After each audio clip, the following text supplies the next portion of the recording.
Okay.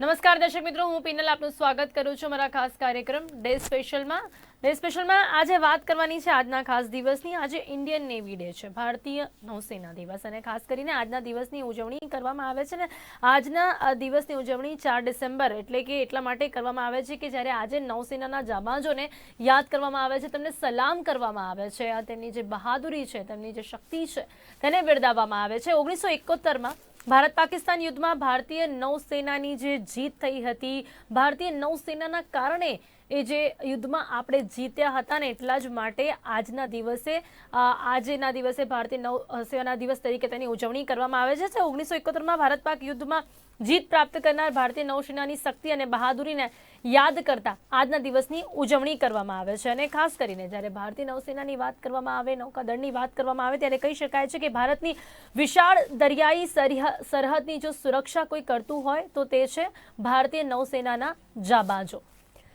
એ સમયથી લઈને અત્યાર સમય સુધીની વાત કરવામાં આવે તો, કારણ કે એમ તો આપણે વાત કરી રહ્યા છે આ દિવસની, તો ત્યારે 1971માં ભારત પાકિસ્તાન વચ્ચે યુદ્ધ થયું હતું, ત્યારથી આ દિવસની ઉજવણી થાય છે. પણ ભારતીય નૌસેનાની વાત કરવામાં આવે તો એની સ્થાપના બહુ વર્ષો પહેલાથી થયેલી છે. 1612માં સ્થાપના થઈ હતી. અને આજે આપણે વાત કરી રહ્યા છીએ કે ત્યારે જે સમય હતો એ સમયથી લઈને અત્યાર સુધીનો જે સમય છે ત્યારે કેટલા પરિવર્તનો જોવા મળ્યા છે નૌસેનામાં, અને ખાસ કરીને શક્તિમાં કેટલો વધારો થયો છે. અને ભારતીય નૌસેનાના જે જાબાજો છે, નૌકાદળ જે છે, નૌસેના જે છે, એના લીધે તમામ ભારતની જે જનતા છે એ પોતાને કેટલી સુરક્ષિત મહેસૂસ કરે છે. અને એની સાથે જ જે ભારતીય નૌસેનાની જે શક્તિ છે અને તેની સાથે જ ખાસ કેટલું મહત્વ છે તેના વિશે તમામ ચર્ચા કરવાનો પ્રયાસ કરીશું. જેની માટે મારી સાથે અહીંયા જોડાયા છે મનન ભટ્ટ, જેઓ પેટી ઓફિસર છે, કોમોડર ઉત્પલ વોરા પણ આપણી સાથે છે.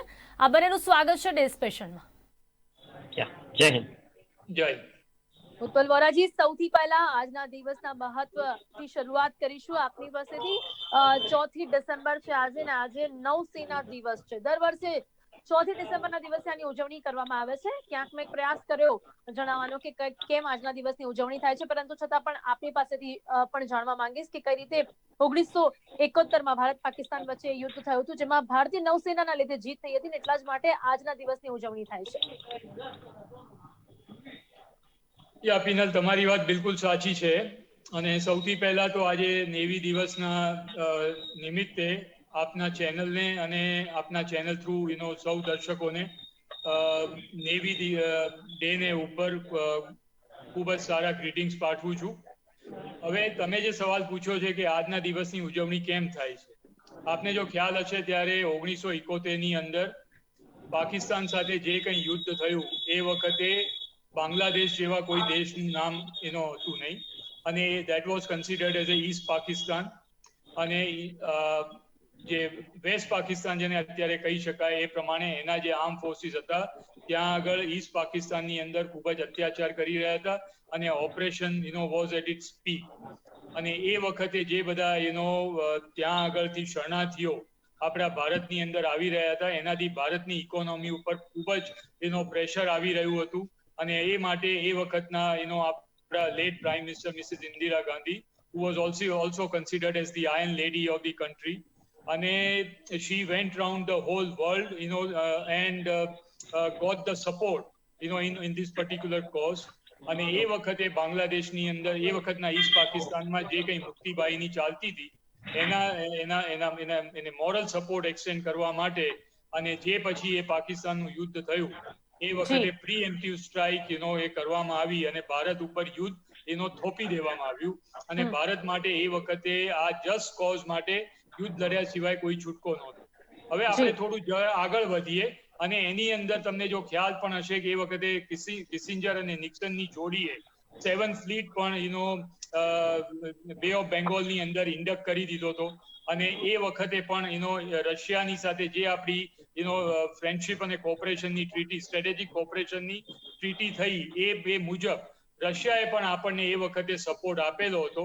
અને 7th ફ્લીટની અગેન્સ્ટ પણ જો એ એક્ટિવલી પાર્ટિસિપેટ કરે તો પણ કદાચ એની અંદર એ ભાગ લેવાની તૈયારી દેખાડી હતી.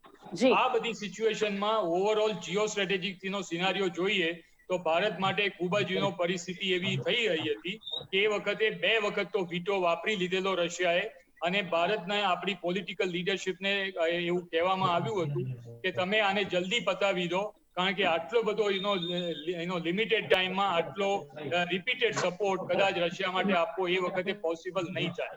અને માટે field marshal Manekshaw, who was that time General Manekshaw, he was actively pursuing in the eastern sector કે જલ્દીથી ઢાકા પડે અને પાકિસ્તાન આપણા ઈસ્ટ પાકિસ્તાન આપણા હાથમાં આવી જાય. આ વખતે પાકિસ્તાનની સ્ટ્રેટેજિક બેગ તોડવી અને પાકિસ્તાનનું વોર વેજિંગ પોટેન્શિયલને ખતમ કરી દેવું ખૂબ જ જરૂરી હતું. અને that could not have been done either by singly by the air force or the army. અને માટે ઇન્ડિયન નેવીએ જે આખા મિસાઇલ બોટને ટો કરી અને ઓફ કરાચી એને લેટ ગો કરી અને એને જે missile strike port of Karachi પર 3જી અને 4થી ડિસેમ્બરની મધરાતે જે આખો સ્ટ્રાઇક કરવામાં આવ્યો, જી ઓપરેશન ટ્રાઇટન જે ચલાવવામાં આવ્યું હતું ઉત્પલ વોરાજી, ઓપરેશન ટ્રાઇડન્ટ એનું નામ હતું ને જે ચલાવવામાં આવ્યું એ તમને એ પણ હું કહી દઉં કે ગુજરાતના કોસ્ટ અને ગુજરાતના પોર્ટનો એની અંદર બહુ જ મહત્વનો ફાળો છે. કારણ કે બંને ઇન્ગ્રેસ અને ઇગ્રેસ વખતે આ missile boats they have taken the shelter of the Gujarati cost line અને એમાંથી એ બહાર આવી ગયા હતા, જેથી કરીને પાકિસ્તાનના રેડાર્સ અને પાકિસ્તાનના એરક્રાફ્ટથી એ ડિટેક્ટ ના થઈ શકે અને આ એટેક સક્સેસફુલ જાય. આ 15 દિવસ સુધી કરાચી પોર્ટ ભડકે બળ્યું અને પાકિસ્તાનનો આખો POL જેને કહેવાય પેટ્રોલિયમ અને બીજું લુબ્રિકન્ટ્સ ને બધા કે જેને સ્ટ્રેટેજિક રિઝર્વ કહેવામાં આવે કે જેનાથી વોર વેજિંગ પોટેન્શિયલ કોઈ પણ નેશનનું નક્કી થાય એ બિલકુલ ખતમ થઈ ગયું. અને પાકિસ્તાન ઘૂંટણે પડી અને સરેન્ડર કરવા સિવાય બીજો કોઈ એની પાસે આરો ના આવ્યો અને ઈસ્ટ પાકિસ્તાનની અંદર 90,000 પાકિસ્તાની સૈનિકોએ શસ્ત્રો નીચે કરી અને આપણી પાસે એની જીત માની લીધી. માટે આ બાંગ્લાદેશના ક્રિએશનની અંદર આ 3rd અને 4th ડિસેમ્બરની જે સ્ટ્રાઇક કરવામાં આવી એનો ફાળો બહુ જ મહત્વનો છે અને એને લીધે જ આ યુદ્ધ જીતાયું એવું કહીએ તો કદાચ એ ઓવર સ્ટેટમેન્ટ ના ગણી શકાય. જી ખૂબ મોટી જીત કહી શકાય છે અને એટલા જ માટે ઇતિહાસમાં આ જે દિવસ છે તે લખાઈ ગયો ને એટલા જ માટે એને રિમેમ્બર કરવા માટે અને એને as a mark of respect આ 4થી December is considered as a Navy Day. જી મનનજી, ખાસ કરીને આપની પાસેથી પણ જાણવા માંગીશું કે એ સમયે પાકિસ્તાનને કેટલો નુકસાન થયો હતો, કારણ કે જે પ્રકારે જાણકારી છે યુદ્ધમાં પહેલીવાર જહાજ પર હુમલો કરનારી એન્ટીશિપ મિસાઇલ વડે હુમલો કરવામાં આવ્યો હતો અને આ હુમલામાં પાકિસ્તાનના ઘણા જહાજોને નેસ્તો નાબૂદ કરવામાં આવ્યા હતા અને દરમિયાન પાકિસ્તાનના ઓઇલ ટેન્કરના જહાજ પણ નષ્ટ થઈ ગયા. જી ચોક્કસપણે જ્યારે 1971ના યુદ્ધની વાત આવે ત્યારે ભારતની પ્રિએમ્પ્ટિવ સ્ટ્રાઇક્સની જે આજકાલ આપણે વાતો કરીએ છીએ, it is not the first time that India is carrying out Bharat પહેલીવાર પ્રિએમ્પ્ટિવ સ્ટ્રાઇક કરી રહ્યું છે એવું નથી. 1971ના યુદ્ધમાં જ્યારે આપણે પ્રિએમ્પ્ટિવ સ્ટ્રાઇક જે રીતે કોમરેડ વોરા સાહેબે કરી એ રીતે જ્યારે એ કરી હતી, એ સ્ટ્રાઇક્સની અંદર પાકિસ્તાનને જે મરણતોલ ફટકો પડ્યો તેના એ 2 ડિસ્ટ્રોયર જહાજો, 2 માઇનસ્વીપર જહાજો, એ ઉપરાંત તેનું ફ્યુઅલ લઈ જતું ટેન્કર, એ ઉપરાંત એના આર્મ્સ અને એમ્યુનિશન લઈ જતું એક કાર્ગો શિપ, આટલા બધા શિપનો આપણે નાશ કર્યો. આજે ઉપરાંત કરાચીમાં રહેલા પાકિસ્તાનના જે તેલના ભંડારો જે રીતે આપણે ઇન્ડિયન ઓઇલ છે તો ઇન્ડિયન ઓઇલના ડેપો હોય જેની અંદર ફ્યુઅલ, પેટ્રોલ, ડીઝલ આ બધા ફ્યુઅલને સંગ્રહ કરવામાં આવે લાંબો ટાઈમ ચાલે એને માટે. તો આ બધો ફ્યુઅલનો સંગ્રહ એનો કરાચીના મુખ્ય બંદરગાહમાં એનો નષ્ટ કર્યાથી પાકિસ્તાનની યુદ્ધ લડવાની ક્ષમતા ખતમ થઈ ગઈ, તેની સસ્ટેનેબિલિટી, કેમ કે ગલ્ફના કન્ટ્રીમાંથી પાકિસ્તાનને ફ્યુઅલ પહોંચે છે, ડીઝલ, પેટ્રોલ આ બધું પહોંચે છે. જ્યારે તમે એના ફ્યુઅલ ડેપોને નષ્ટ કરી નાખો છો એટલે તેની પાસે રહેલી એની સંગ્રહ ક્ષમતાનો તો નાશ થયો જ, ઉપરાંત ભારતે જે રીતે બ્લોકેડ ભારતીય નૌસેનાએ કર્યું હતું એ બ્લોકેડને લીધે પાકિસ્તાન આવતું બીજું ફ્યુઅલ પણ બંધ થઈ ગયું. એટલે ચોક્કસપણે પાકિસ્તાનને બહુ મરણતોડ ફટકો પડ્યો અને આ પહેલી વાર હતું જ્યારે કોઈ એશિયાની અંદર લડાયેલા કોઈ યુદ્ધમાં મિસાઇલ બોટ્સનો ઉપયોગ થયો અને દુશ્મન દેશ પર મિસાઇલ વડે હુમલો કરવામાં આવ્યો. અને ઓપરેશન ટ્રાઇડન્ટ ચોક્કસપણે 3 અને 4 તારીખના જે ઓપરેશન થયા, પાકિસ્તાને પણ એકવાર પલટવાર ઓખા પર કર્યો, ઓખા પર મિસાઇલો દાગી પણ એનાથી ચકલું ના માર્યું. ઇવેન્ચ્યુઅલી ભારતે ફરી પલટવાર કર્યો અને એટલી શક્તિ હતી ભારતીય નૌસેના પાસે, કહી શકાય છે કે એ સમયે એટલી શક્તિ હતી તો અત્યારે તો કેટલો વધારો થઈ ગયો છે. અને સૌરાષ્ટ્ર ખાસ કરીને આપણી જો વાત કરીએ તો સૌરાષ્ટ્રનો દરિયા કિનારો ભારત અને પાકિસ્તાન વચ્ચેના સંઘર્ષોની વાત હોય તો હંમેશા વ્યૂહાત્મક મહત્વનો રહ્યો છે. 1999માં પણ અમે કેટલીક કોમરેડ વોરા સાહેબ તો ત્યારે અહીં જ હતા અને he was naval officer commanding in chief Gujarat area. તો at that time let me tell you કે એવી તૈયારીઓ કરી હતી જે અત્યારે કહી શકાય એવી નથી કદાચ. કેવા પરંતુ જો અનુભવો હતા તમારા પોતાના પર્સનલ અનુભવોની જો વાત કરીએ તો મનનજી? જી જી જી ચોક્કસપણે 1999માં અમારું જહાજ INS ઉદયગીરી એ કારગિલ યુદ્ધનો સમય હતો અને અહીંયા વેસ્ટર્ન કમાન્ડ વેસ્ટર્ન ફ્લીટ અહીંયા ઓપરેશન શરૂ કરી દીધા હતા. આપણા જે સૌરાષ્ટ્રનો દરિયા કિનારો છે અને જે રીતનું પાકિસ્તાનને બ્લોકેડ કર્યું હતું એ જ ઓપરેશન રિપીટ થવા જઈ રહ્યું હતું અને કોઈક એવા ઓપરેશન્સ કે જેને હું એવું નામ આપીશ કે જેને કહી શકાય ટ્રોજન હોર્સ ઓપરેશન્સ, એવા ઓપરેશન્સ કરવાની ભારતીય નૌસેનાએ તૈયારી રાખી હતી. ઇવન આપણી મિસાઇલ બોટ્સ પણ તૈયાર હતી. એટલે 1971 ને રિપીટ કરવા માટે અમે તો તૈયાર જ હતા. ખાલી ફક્ત એક જે આદેશ યુદ્ધ માટેનો જે વળતો હુમલો કરવાનો કે પાકિસ્તાન પર હુમલો કરવાનો આદેશ 1999માં મળ્યો નહીં. એનો અફસોસ કદાચ ભારતને રહેશે કેમ કે એક સમય એવો હતો કે ત્યારે કદાચ આપણે પાકિસ્તાનને મણતોલ ફટકો પહોંચાડી શક્યા હોત. કદાચ એ સમયે નિર્ણય લેવો પણ જરૂરી હતો એટલે કદાચ એ નિર્ણય ન લઈ શકાય પ્રકારની પરિસ્થિતિ હશે. કોમેન્ટર ઉત્પલવરા, આપનું શું માનવું છે? ના, તમારી વાત બિલકુલ સાચી છે અને મનનભાઈ કહે છે એ વાત પણ બિલકુલ સાચી છે કે કોઈ પણ armed forces of the any country અને democratic country that is a underlining factor operates under the active political leaderships direction. માટે અમે જેમ મનનભાઈએ કહ્યું એ પ્રમાણે હું પણ એ વખતે ત્યાં હતો અને 33 દિવસ ત્યાં આગળ જે કંઈ આ ઓપરેશન થયા એ ઓફકોર્સ મીડિયામાં હજી પણ બોલી શકાય એમ નથી, પણ we were armed to the teeth, ready to go into action at a minutes time. I mean, everybody was eager and ready to go, but it somehow the politico-strategic situation was it developed in such a way, Pinal, ultimately the country as a whole or political leadership as a whole did not decide to involve Navy into the action.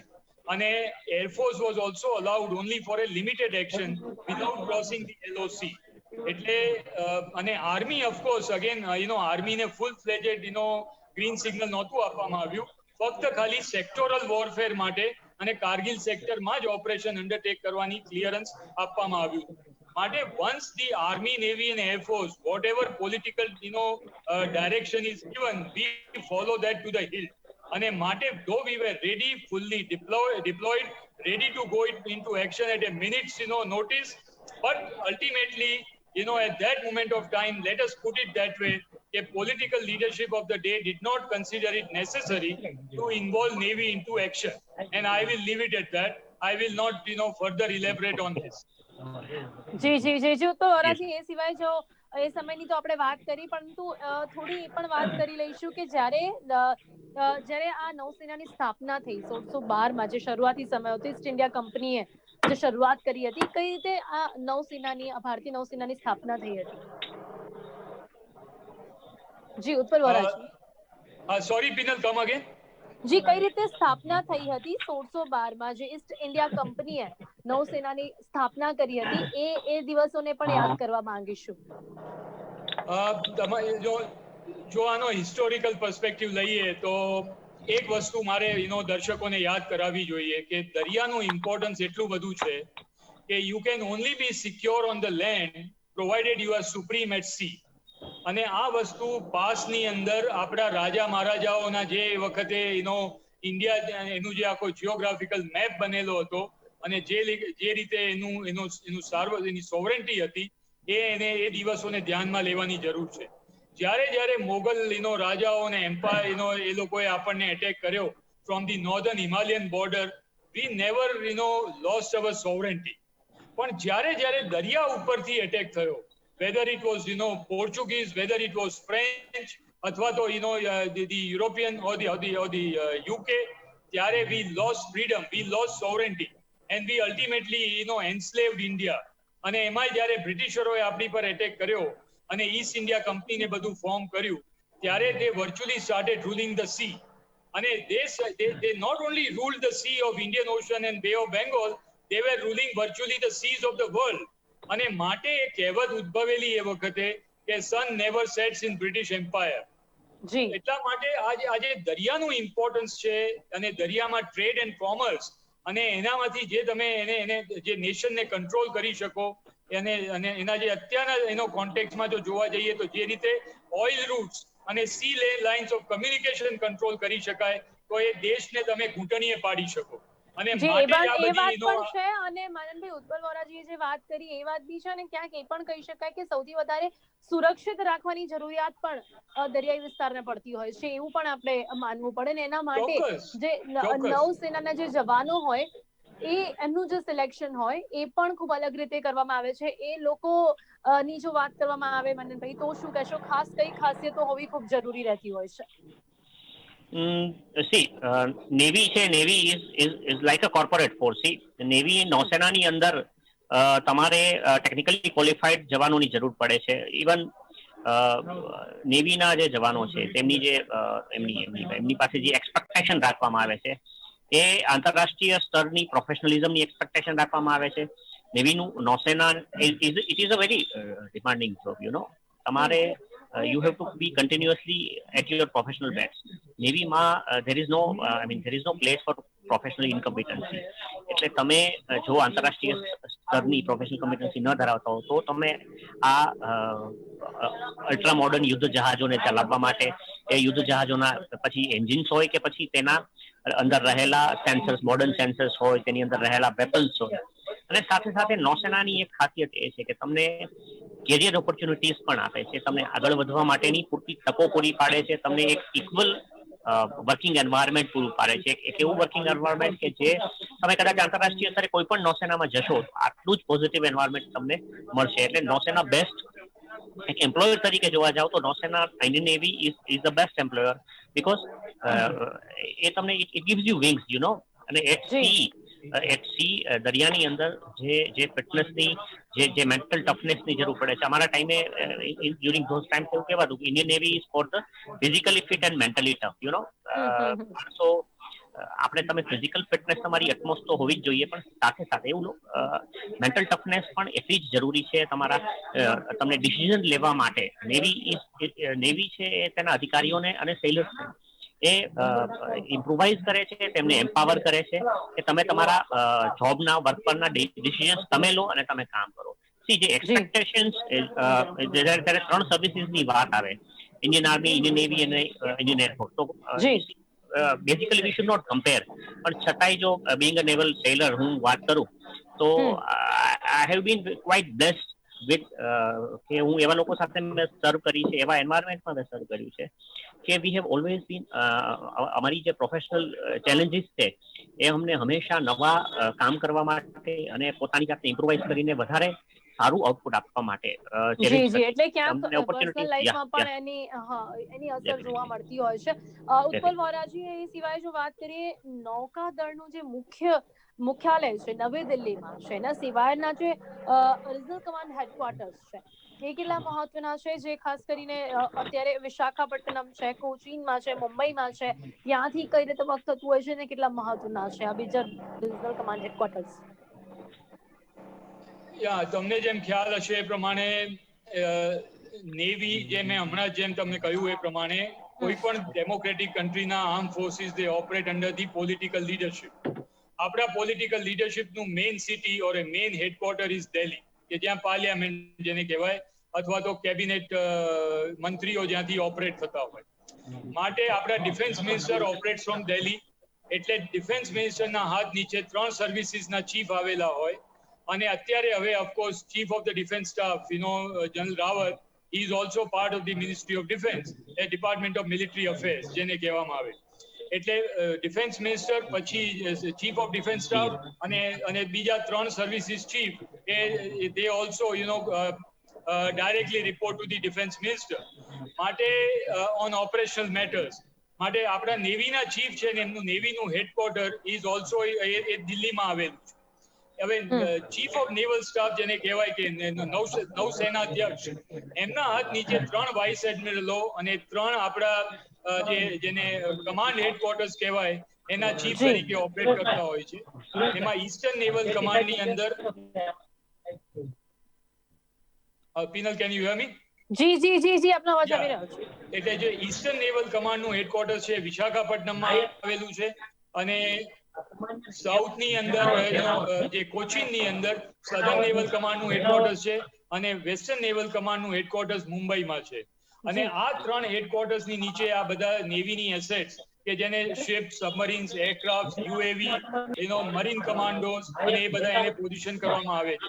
આ જી, ત્રણેય જે regional headquarters છે એનું strategic અને regional importance છે, અને based on that જ્યાં પણ થ્રેટ પરસેપ્શન વધારે થાય ડેવલપ, એ પ્રમાણે ઇન્ટર હેડક્વાર્ટર્સ ઓર ઇન્ટર રિજિયોનલ હેડક્વાર્ટર્સ શિપ્સ અને એરક્રાફ્ટ ને સબમરીનને મૂવમેન્ટ કરી અને એમની ઓપરેશનલ કેપેબિલિટી એને વધારે કરી આપવામાં આવતી હોય છે.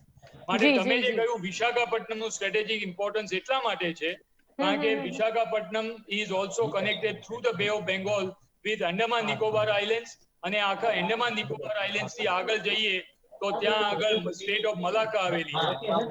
ચાઇનાનું જે જી. રીતે અત્યારે વલણ થઈ રહ્યું છે એ જોતા ચાઇનીઝ વોરશિપ્સ અને ચાઇનીઝ ઓઇલ ટેન્કરો સ્ટેટ ઓફ મલાક્કામાંથી પસાર થાય પછી એને મોનિટર કરવામાં અત્યારે ઈસ્ટર્ન નેવલ કમાન્ડનું ઇમ્પોર્ટન્સ ડેફિનેટલી વધારે કહેવાય. પણ એ બધા ઓઇલ ટેન્કરોનો ઉદ્ભવ પર્શિયન ગલ્ફ અને ગલ્ફ મિડલ ઈસ્ટ માંથી થતો હોય છે. જી, માટે જી, જી. આફ્રિકન કોસ્ટ અને Middle East region is also as important to navy for monitoring જી, બોથ જી. પાકિસ્તાન અને જી, ચાઇના. જી, ઉત્પલ વોરાજી અને મનનજી, આ બંનેમાંથી ક્યાંક બી થોડો અવાજ આવી રહ્યો છે, તો પ્લીઝ થાય તો આપણે એને પ્રયાસ કરીશું કે ડિસ્ટર્બન્સ બંધ થાય.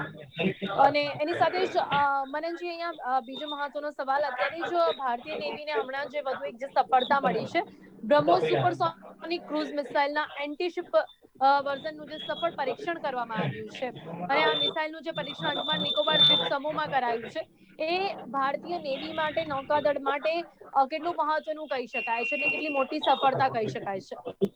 જો બ્રહ્મોસ જે છે, બ્રહ્મોસ એ ઇન્ડિયા અને રશિયાનું એક કો વેન્ચર છે, સંયુક્ત સાહસ કહી સંયુક્ત શકાય છે. સાહસ છે. એટલે ચોક્કસપણે બ્રહ્મોસ મિસાઇલ જે છે એ ઇટ્સ ઇન્ડિયન મેડ મિસાઇલ એવું કહી શકાય. હવે એ પરિસ્થિતિમાં જ્યારે ઇન્ડિજિનિયસ કેપેબિલિટી ડેવલપ કરવાની આપણે જ્યારે કોશિશ કરી રહ્યા હોઈએ ત્યારે એ બહુ ઇમ્પોર્ટન્ટ બની જાય છે કે we don't depend on technology that comes from outside. અને એન્ટીશિપ મિસાઇલ માટે આપણે અત્યાર સુધી ઇઝરાયલથી કેટલીક મિસાઇલો ઇમ્પોર્ટ કરતા હતા, કેટલીક બ્રિટનથી પણ આવતું હતું કેટલું, પણ અત્યારે જે રીતની આ બ્રહ્મોસ મિસાઇલની જે ટ્રાયલ રન જે થયો છે અને સક્સેસફુલ રહ્યો છે, એટલે ચોક્કસપણે એટલું કહી શકાય કે આગળ જતા એની સી ટ્રાયલ્સ વધારે થાય અને બ્રહ્મોસ મિસાઇલ ભારત માટે અત્યારે બ્રહ્મોસનું આપણે જાણ્યું કે કઈ રીતે તેની એર ટુ એર મિસાઇલના પણ પરીક્ષણો થયા છે, અને already sea to land, sea to surface મિસાઇલોના પરીક્ષણો થયા હતા. હવે જ્યારે તમે એન્ટીશિપ મિસાઇલનું પરીક્ષણ સફળ રહ્યું છે ત્યારે ચોક્કસપણે ભારત માટે ફ્યુચર, ભારતની ખાસ કરીને ઇન્ડિયન નેવી માટે આનું ફ્યુચર ઘણું સારું રહેશે. અને ઇન્ડિયન નેવીની જે શિપ્સ પર આ બ્રહ્મોસનું ઇન્ટિગ્રેશન થયું છે અને ફ્યુચરમાં જે શિપ્સ આવે છે તેમાં પણ તેનું ઇન્ટિગ્રેશન કરવામાં આવી રહ્યું છે એવા સમાચાર મળી રહ્યા છે. એટલે ચોક્કસપણે જે રીતની પરિસ્થિતિ અત્યારે, જે રીતે વોરા સરે કહ્યું કે ભારત અને ચીન વચ્ચે જે રીતની પરિસ્થિતિઓ નિર્માણ થઈ રહી છે, આ પરિસ્થિતિઓમાં ભારતે સંઘર્ષ માટે હંમેશા તૈયાર રહેવું પડશે. અને જ્યારે બ્રહ્મોસ જે પોતાની શ્રેણીમાં દુનિયાની સૌથી તેજ ઝડપવાળી મિસાઇલ છે, ત્યારે અત્યારે કહી શકાય છે કે થ્રસ્ટ વેક્ટરિંગ, બ્રહ્મોસની અંદર રહેલું થ્રસ્ટ વેક્ટરિંગનું જે ફેક્ટર છે, થ્રસ્ટ વેક્ટરિંગ હેઝ ઓલવેઝ બીન મિસાઇલની અંદર થ્રસ્ટ વેક્ટરિંગ. હવે યુએસએ 2020ની અંદર પોતે જે મિસાઇલ ડેવલપ કરી એ મિસાઇલોની અંદર AIM-20 મિસાઇલની અંદર થ્રસ્ટ વેક્ટરિંગ ટેકનોલોજી આવી છે, પણ એની પહેલાની મિસાઇલ. ઉત્પલ વોરાજી, હવે અંતમાં અત્યારે જે વાત કરી મનનજીએ, સૌથી મહત્વની બાબત, આપણે જ્યારે નૌસેના વિશે ચર્ચા કરી રહ્યા છે અને ખાસ કરીને આપણે વાત કરી છે કે અત્યારે આપણે કેટલા શક્તિશાળી રહ્યા છે, અત્યારની જે પરિસ્થિતિ ભારત અને ચાઇનાને લઈને છે, એમાં પણ ખાસ કરીને ભારત અને ચાઇના વચ્ચે જે ગલવાનની ઘાટીની જે પરિસ્થિતિ અહીંયા સર્જાઈ રહી છે, જે રીતે ચીન વારંવાર અવળચંડાઈ કરતું જોવા મળે છે, ત્યારે એ પરિસ્થિતિમાં નૌસેનાનું કેટલું મહત્વ રહેશે અને એની ભૂમિકા રહેશે? જે અત્યારના સંજોગો છે અને અત્યારના જે કરંટ નેચર ઓફ વોરફેર જોવામાં આવે તો એ warfare is penal is never restricted to only one set of the dynamics, that is say ખાલી Indian Army કે Indian Navy કે Air Force કાલે જો એક્શનમાં જવું પડે તો it is not કે singular theater કે singular the nature of forces will go into action. માટે અત્યારે as a nation in A comprehensive manner જ્યારે આપણે ચાઇના સાથે જો એવી સિચ્યુએશન ઊભી થાય તો it is going to be a joint warfare, અને જોઈન્ટ વોરફેર ની અંદર પણ સાયબર અને aerospace warfare, electronic warfare, all this will play in very very important role. અને ટુ જી. ધેટ એક્સટેન્ટ જ્યારે આપણે we want to take the war to the enemy's doorstep, જી તો જી એ જી તમે ત્યારે જ કરી શકો કે જ્યારે નૌસેના સાઉથ ચાઇના સીમાં જઈ અને જે ચાઇનીઝ ઇન્ટરેસ્ટ છે એની ઉપર એટેક કરવાનું શરૂ જી, કરે. એટલે ક્યાંક મહત્વની ભૂમિકા નૌસેનાને ભજવવાની રહેશે. એ અત્યારની બિલકુલ. પરિસ્થિતિ જોતા આપણે ચોક્કસપણે કહી શકીએ છીએ. સમય અહીંયા સમાપ્ત થાય છે, કારણ કે ભારતીય નૌસેના અને એના વિશે આપણે જેટલી પણ ચર્ચા કરીએ, એની શક્તિઓની વાત કરીએ, બહાદુરીની વાત કરીએ, જાબાઝોની, એટલી ક્યાંક ઓછી છે.